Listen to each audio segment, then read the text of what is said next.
Hello. Good morning, everybody. This is Rachele Nocera speaking. I was announced and here I am.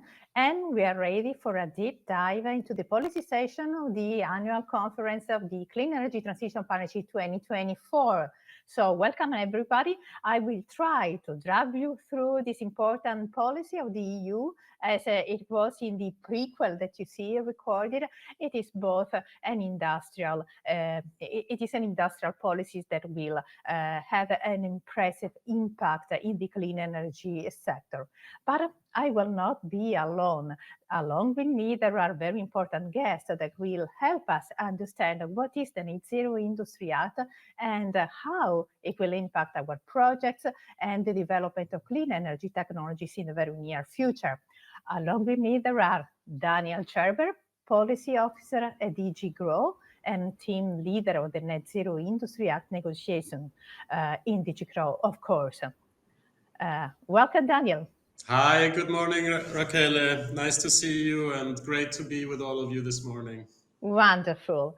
And from the Commission as well, we have Pablo Riesgo Abeledo, Policy Officer at DG ENER, and he works on competitiveness of the clean energy technologies, but he is still one of the men, again, on the back of the Net Zero Industry Act, having contributed to the negotiations of the Net Zero Industry Act. Welcome, Pablo. Nice to see you. Good morning, Rachele. Happy to be here. Wonderful. And I pass over to the next speaker for today's session is Renata Kadric. Hi, Renata. Renata is Synergy Officer, and she represents the Clean Hydrogen Partnership. She has more than 20 years of experience in mobility and energy sectors, and he has an experienced policy and project officer, having managed different funding instruments. So she will bring the point of view of a very important stakeholder. And last but not least, representing a very important industrial player, we have Michele Porri, Business Development Manager at the 3Sun, the newly established gigafactory producing photovoltaic panels in Italy. Welcome, Michele. Welcome, Renata. Good morning. Good morning. Okay, wonderful. We are here, we are ready. And without any further ado, I would leave the floor to Daniel Gerber for a first introduction of the Net Zero Industry Act and what are the implications for Europe's clean energy sector. Daniel, can you please introduce us to this important policy and just explain us what is the rationale and the scope of the Net Zero Industry Act? Yes, good morning, everybody. And again, a great pleasure to be with all of you. I think I have a 15-minute slot for this presentation, so I've prepared a couple of slides. You can already put them on the screen. Raquel already perfectly introduced myself to you. So I work in DG GROW, which is the Directorate General for the internal market and industry, as well as SMEs and entrepreneurship. And we work together with DG Energy, as well as DG Climate Action. And DG Energy is where my colleague Pablo Riesgo is from. These three DGs work together on the Net Zero Industry Act. It's a law. It was a proposal for a regulation that we presented in March of 2023, and it has entered into force after the co-decision process with the European Parliament and the Council has entered into force on the 29th of June of this year. And so I will present you what this law is about. And the most important things about laws coming out from Brussels is that we make a change in the real world. And this is what this is all about. So after the presentation, we will also be talking in a panel, and please do ask questions and we can go more specific later. I have control of the slides, which is nice in this very professional setup.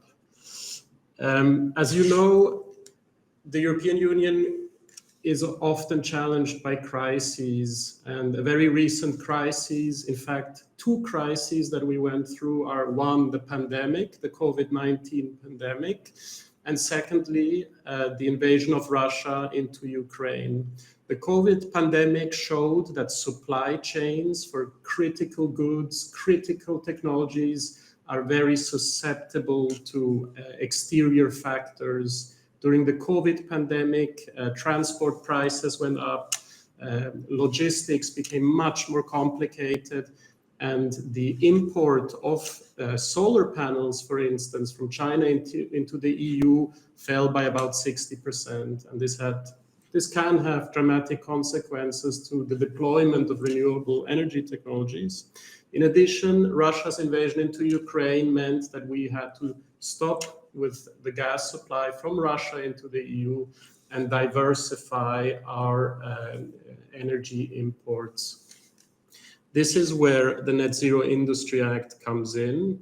It's a realization that in the coming decades, we have to think about strategic autonomy. We have to think about the extent to which we have to produce technologies or critical technologies, critical products ourselves in the EU. Not all of them. Free trade is a fundamental part of the world system and of the European Union, but we have to ensure that we diversify supply chains. And this is a quote by our president who says that it's crucial that we think about the manufacturing of these technologies also in the EU.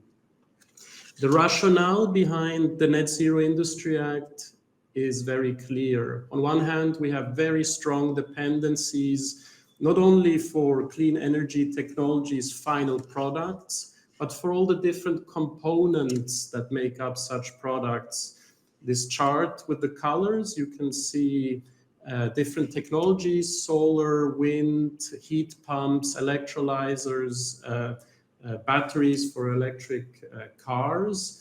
And the red is the extent to which these things are produced in China. And you see that we are very reliant on Chinese production currently. And as I explained, this can be a problem when there are constraints on the supply chains. The other reason for the EU to invest into clean energy technologies is simply the market, the global market that is being created. These are the technologies of the future. And as we know, we need electricity. We need an abundant amount of electricity. Electricity needs to be as cheap as possible. It also needs to be green. And we need more and more of it to power our society and our industry. Another rationale for the Net Zero Industry Act are all the barriers that currently exist. It takes very long time in the EU to set up factories that will produce these clean energy technologies. Quickly, another slide on China specifically. We import a lot from China. This is very important to us. But if we compare on the left the trade volumes of the early 90s and the trade volumes currently, we can see that not only has the import into the EU of Chinese goods increased from 26 billion US dollars to 550 billion US dollars, but also what we consider critical products, that share has dramatically increased to about 70%. So that means 70% of the things that we import from China are actually critical goods. And it's clear that we have to diversify our supply chain away from single sources of supply. The Net Zero Industry Act is a piece of law. It's a regulatory framework. And as I already mentioned, the aim is to ensure the scaling up of manufacturing capacity for net zero technologies in the EU. Simply said, it means creating a framework whereby it's easier to build new factories or expand existing factories to produce clean energy technologies.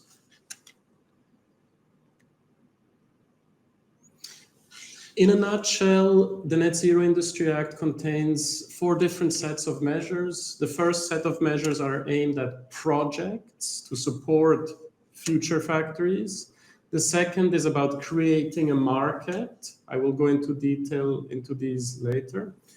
The third are supportive measures around innovation and skills. And the fourth relate to governance, to knowing what's happening, and to monitoring.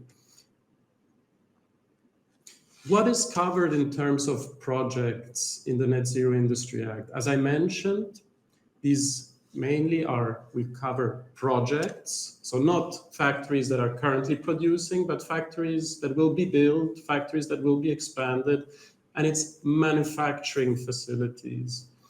In the Net Zero Industry Act, we have a list of net zero technologies that is covered. These are 19 technologies, which you can see here below, quite a broad scope.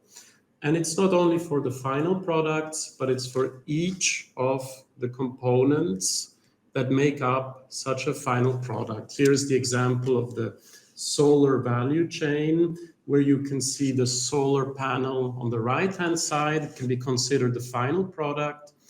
And in this solar PV value chain, each component is, in fact, usually produced in a different factory. The aim of the Net Zero Industry Act is to scale up production in the EU across each segment of the value chain, including the machinery needed.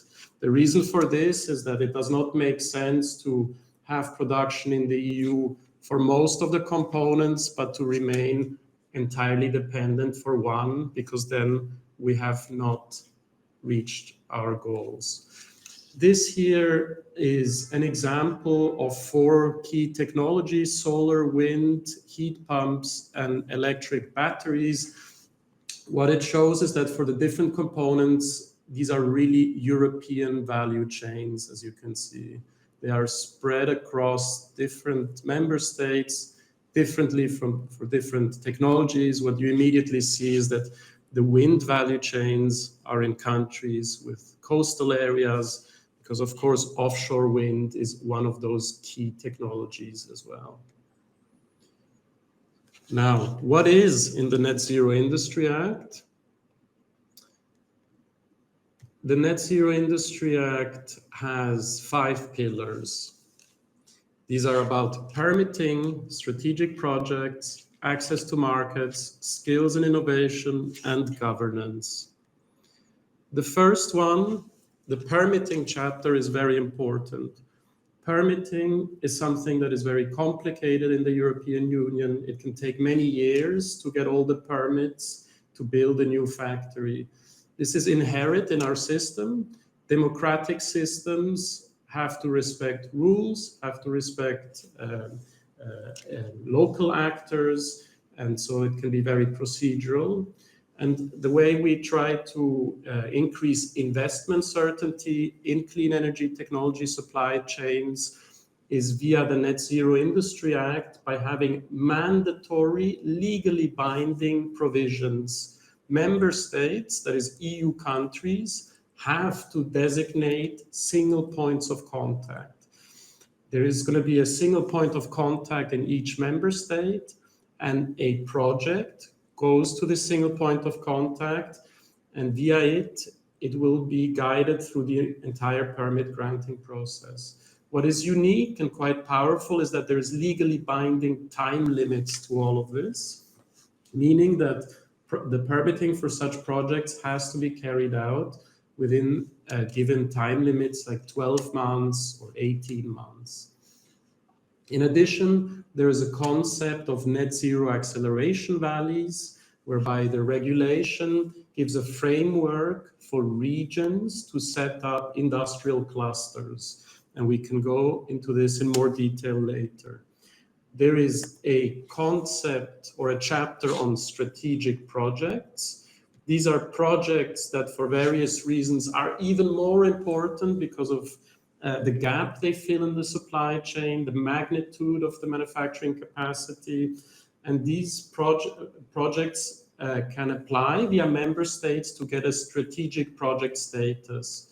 This process has been put online on the Commission website and is already accessible today.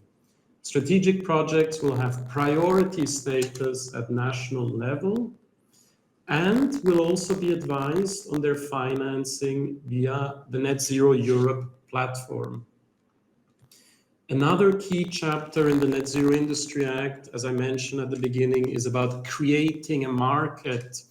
At the moment, for public procurement or for renewable energy auctions, when countries purchase large volumes of clean energy technologies, they often, in fact, always go for the cheapest product. What we do with the Net Zero Industry Act is we create mandatory non-price criteria, such as environmental sustainability, social and employment-related criteria, cybersecurity, and the new criteria that we call resilience. Resilience is an important new criteria, and it has to be applied when a member state procures or auctions technologies where a component or the technology the supply in the EU is about 50% from a single source around the world. And as an example, if solar panels are to be procured for public buildings and these solar panels have components whereby the supply comes predominantly from one country, then resilience as a non-price criteria has to be applied. I'm nearing the end of my presentation now. Two still very important chapters in the Net Zero Industry Act are the skills and the innovation chapter. The skills chapter creates the concept of net zero industry academies. This is a proven concept that we established 6 years ago as part of the European Batteries Alliance. It offers online curricula that can be taught and learned via established education institutions or universities. Secondly, there is the concept of regulatory sandboxes to foster innovation, to support startups. I believe this is something we will deep dive further with another colleague of ours who will present later this morning. Regulatory sandboxes are not a physical space, they're a concept where innovative startups can be exempted from certain rules at national level that inhibit their innovation. Final chapter is the governance, where the European Union, the Commission, together with the member states and with strategic projects will monitor very closely the progress on achieving the goals of the regulation. Final slide on my side. There is one more. I think for CET partnerships, I identified as key areas the following. I think for your members, the following areas are interesting: is the innovation aspect, is the strategic project application aspect, as well as the net zero acceleration values. That is my presentation in a nutshell. I'm very happy to go into more detail in the coming minutes. I'm sure the slides will be shared with all the participants. And in the slides, you also find a timeline, an implementation timeline, because some of the rules kick in as of entry into force, and some of them kick in a little bit later, but we can deep dive into that during the panel. Thank you very much. Thank you, Daniel, for this overview. Now we have a first understanding of what the Net Zero Industry Act is about, but we will deep dive a little bit more in the panel discussion. But I'm sure there are questions from our audience, and I will kindly ask Julia to step in and just tell us if there are burning questions from our guests. Hello, good morning. Yes, there's been a question already on how could you elaborate on how the European Commission intends to balance the need for this rapid regulatory approval process with maintaining high environmental and social standards. You mentioned the democratic process and the process in place in the democracies, but could you elaborate a little bit on that, maybe? Yeah, so thanks a lot for this very good question. Environmental standards and social standards are extremely important to the EU. They are part of the core values that define the European Union and that differentiate us from other world regions. So it's very important to uphold these key principles. In the Net Zero Industry Act, what we do is we push member states to do things faster, to digitalize the permitting procedures, to also think of ways of doing things in parallel. Up until today, environmental impact assessments and the different things that have to be done for them are done sequentially. And in the regulation, in the Net Zero Industry Act, we make it obligatory that member states foresee that some of these things are done in parallel. There's many things where we can improve and become more efficient at just by modernizing processes. And I already mentioned digitalization. But there is also key provisions in the regulation that make it very clear that consulting the public is still a key part of the whole process. Respecting the Environmental Impact Assessment Directive is a key part still of the process. We just have to do it better and we have to do it faster. Okay. Thank you, Daniel. Julia, any other question? Thank you. Yes, there was a question about so the Net Zero Industry Act is very new now in place, but has there been any challenges in developing it, or in now can you see any challenges in applying it, implementing it? Yes. So this would refer a bit to the last slide that I didn't show. I don't know if the regie can show this last slide, but I will in any case talk about it now. The challenge we have now, and it's a positive challenge, is implementation. As I mentioned at the beginning, Brussels or the European Commission, we are not just a machine to produce laws. These laws need to have an effect. They need to have a positive effect. And so everything is about implementation. This is the most important phase now, is to make things work. Implementation means also that we have to do the secondary legislation that is part of the Net Zero Industry Act. And that means that these are pieces of legislation that accompany the main act. When I talked about access to markets, this resilience criteria, sustainability criteria, these are things that need to be specified further in this secondary legislation in order to activate it. You have to keep in mind that public procurement authorities in member states, in towns, even in villages, need time to adapt. And this is another reason why we will roll out this secondary legislation in due time, namely in April of next year.